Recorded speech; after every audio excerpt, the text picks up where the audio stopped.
পছন্দ ছিল, যারা অনেক সোনা গয়না অনেক যৌতুক দিয়ে মেয়েকে বিয়ে দিতে পারবে তার ছেলের কাছে, সেরকম মেয়ে পছন্দ ছিল।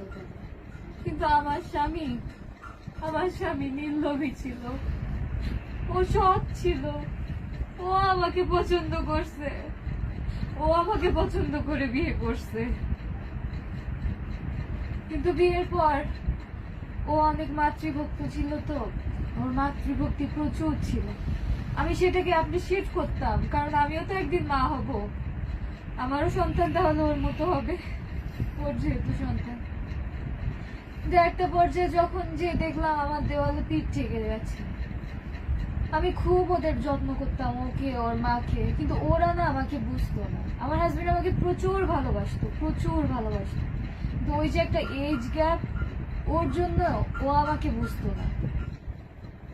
তারপরে আমি বিয়ে 6-7 মাস পর থেকে আমি বলা শুরু করি যে কি কোনো সমস্যা, বা তোমার মেন্টালিটি এমন কেন, তোমারই তো বউ, তুমি পছন্দ করে আনছো, আমি তো হেঁটে আসি নাই, তাহলে কি তোমার কখনো ইচ্ছাই করে না যে তোমার বউকে নিয়ে একটু থাকি, বা মানে তোমার কি ইচ্ছে করে না বউয়ের সাথে থাকি, বা বউকে আলাদা করে একটু টাইম দেই? ও বলতো যে না, বউকে আলাদা করে টাইম দেওয়ার কি আছে, মা আছে, আমি আছি, তুমি আছো, যা করবো একসাথে করবো।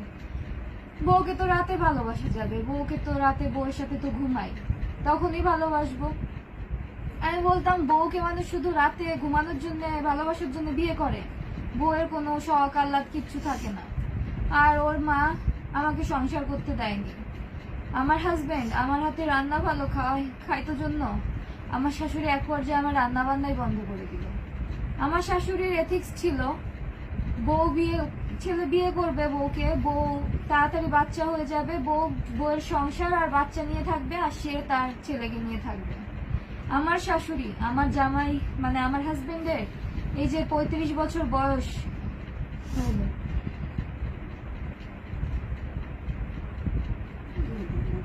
35 বছর বয়স হলো, ওকে স্টিল, ও যেদিন মারা গেল 7ই মে, ওই দিন সকালে ওর মা ওকে খাওয়া হইতেছে। এই 2.5 বছরে আমি দেখতেছি ওর মা ওকে শুধু প্যাম্পার করে যাচ্ছে, যে লাইক একটা বাচ্চা ছেলেকে যেভাবে তার মা প্যাম্পার করে, ঠিক সেভাবে প্রত্যেকটা ক্ষেত্রে।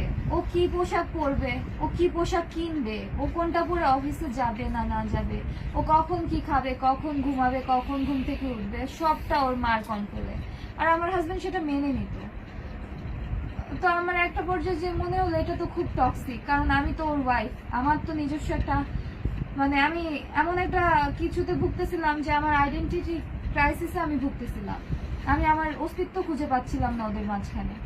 ওরা দুইজনে কথা বলতো, মা ছেলে, আমি যখনই ওদের মাঝে যেতাম ওরা স্টপ হয়ে যেত। এটা কেমন ব্যবহার? আমি তো ওর ওয়াইফ, ঘরের মধ্যে আমরা মাত্র 3টা মানুষ ছিলাম। ওর মা সকালে 2.5 বছরে ওর ব্রেকফাস্ট তৈরি করতো, আমাকে করতে দিত না, শুধুমাত্র ওর জন্য করতো। আমি কিন্তু আমার শাশুড়ি মাকে অনেক যত্ন করছি প্রথম 6-7 মাস, অ্যাজ লাইক যে আমার শাশুড়ি মা হয়তো বুঝবে, একটা দিন না একটা দিন বুঝবে। আর আমার স্বামীর মুখের দিকে তাকিয়ে, কারণ ও তো ওর মাকে খুব ভালোবাসে, আমি ভাবতাম যে আমি যদি ওর মাকে ভালোবাসি ও তো আরো ভালো থাকবে। ওই জন্য 6-7 মাস যাবত আমি অনেক করেছি, অনেক। আমার শাশুড়ি মায়ের পায়ের নখ কাটা থেকে, হাতের নখ কাটা থেকে শুরু করে তার চুলে তেল দেওয়া, তার বাথরুমে যে তাকে সারা শরীর ডলে দেওয়া, গা মানে পরিষ্কার করে দেওয়া, তাকে স্নান করিয়ে দেওয়া সহ আমি সব করেছি। তার কোন কাপড়টা ভাল লাগতেছে না তাকে পরতে, তার কোন কাপড়টা তাকে পরলে ভাল লাগবে, সব ঠিক করে দিতাম। আমি বরঞ্চ আমার হাজবেন্ডকে বলতাম যে তোমার মায়ের শাড়ি লাগবে কিনা জিজ্ঞাসা করো, যা লাগবে এনে দাও। মাস্টার বেড, আমরা ঢাকা শহরে শান্তিনগরে শেলটেক রহমান ভিলা 20 তলার 18 তলায় ছিলাম। ওখানে মাস্টার বেডের সাথে অ্যাটাচড ওয়াশরুম, অ্যাটাচড ব্যালকনি ছিল ওই ফ্ল্যাটে। তো আমার হাজবেন্ডের সাথে যেহেতু আমি বাসা দেখছি, তো আমার হাজবেন্ডকে আমি ফার্স্টে বললাম কি, মা যেহেতু গ্রাম থেকে আসতেছে, মাকে এই অ্যাটাচড রুম, এই মাস্টার বেডটা মাকেই দাও, মার একটু পরিবেশটা মানাতে একটু সহজ হবে, সুবিধা হবে। উনি যেহেতু গ্রাম থেকে আসছে, উনি কখনো শহরে থাকেন নাই, আমি তো শহরে ছিলাম, আমি খুলনা শহরে বড় হয়েছি, খুলনা রেসিডেন্সিয়াল এরিয়া, সোনারাঙ্গা আবাসিক রেসিডেন্সিয়াল এরিয়াতে আমি বড় হয়েছি।